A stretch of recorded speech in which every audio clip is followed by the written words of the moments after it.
खबरों का lunch box. नमस्कार, आप सुन रहे हैं रेडियो मनी 9 पर खबरों का लंच बॉक्स। मैं हूं अमन गुप्ता। एसबीआई ने लॉन्च की स्पेशल एफडी। अब छोटी दुकानों और खोमचे वालों के पास भी कर सकेंगे एचडीएफसी के क्रेडिट कार्ड से पेमेंट।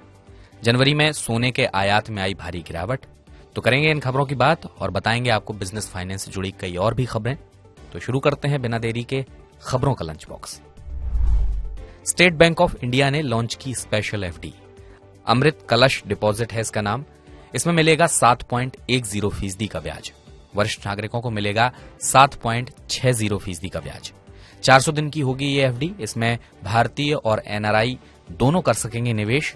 31 मार्च 2023 तक ही खुलवा सकेंगे ये एफडी।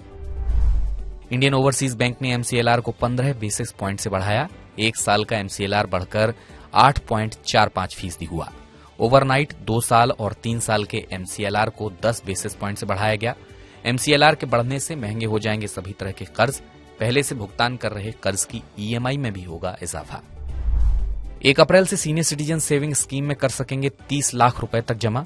स्कीम का दायरा बढ़ाने से सीनियर सिटीजन सेविंग्स स्कीम में 75,000 करोड़ का राजस्व आने की उम्मीद।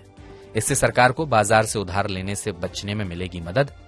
योजना के तहत खुले हैं 50 लाख अकाउंट, जिसमें 5 लाख खातों में जमा है औसतन 15 लाख रुपए। ऑनलाइन नीलामी में सरकार ने 3,85,000 टन गेहूं बेचा। नीलामी में सिर्फ 25% ही बिक पाया गेहूं। कुल 15,25,000 टन गेहूं किया गया था ऑफर। नीलामी में 1,060 बोली लगाने वाले लोग हुए थे शामिल। अब तक 13 लाख टन गेहूं बेच चुकी है सरकार। 22 फरवरी को होगा तीसरा ऑक्शन।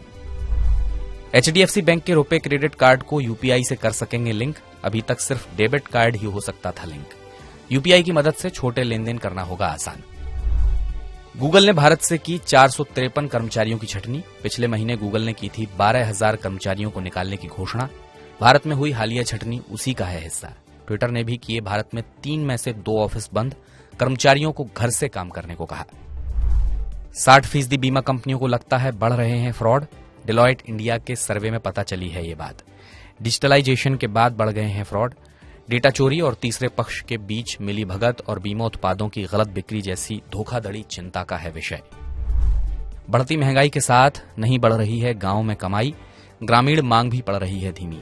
क्रिफ हाई मार्क ने रिपोर्ट में कहा, गांवों को सरकार के सहयोग की है जरूरत। शहरों से भी ज्यादा बढ़ गई है इन दिनों गांव की खुदरा महंगाई। जनवरी में सोने का आयात 76% घटा। सिर्फ 11 टन सोने का किया गया आयात। ये 32 महीनों में रहा सबसे कम। बजट में सोने पर आयात शुल्क घटने की उम्मीद कर रहे थे ट्रेडर्स, इसलिए जनवरी महीने में कम किया था सोने का आयात। इसी के साथ खबरों के लंच बॉक्स में मैं अमन गुप्ता आपसे लूंगा विदा।